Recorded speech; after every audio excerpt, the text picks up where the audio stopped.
来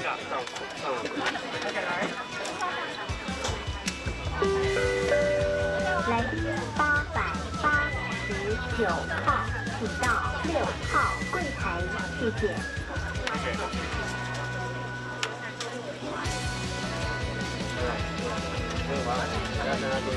谢谢。部长，要麻烦请您备妥您的健保卡，有带吗？有，他拿了。那麻烦请部长，谢谢。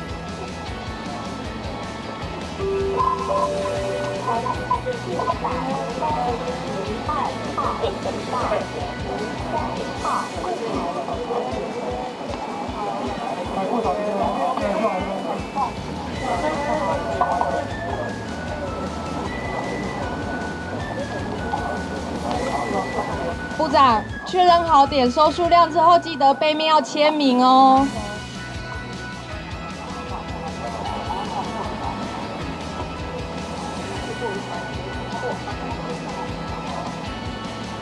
好，谢谢部长。那您这一次的振兴券就领到了，不能再领了哦。部长，今天的演练你满意吗？对同仁的辛苦的准备哈，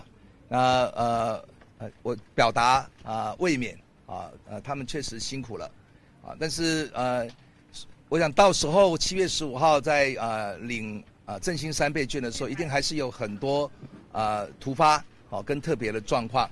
那除了把尽可能的变数掌握那把这个整个标准作业程序然后包括动线、人潮还有争议的解决确实来做实地的演练。那如果发生一些状况的时候我也特别请邮政公司这个吴董事长跟江总经理要有一个就是应变的小组那全国性的还有各地区能够在第一时间做好处理。这个7月15号当天也是中低收入户跟身障领取社会补助的日子所以这个时候人潮一定会比较多。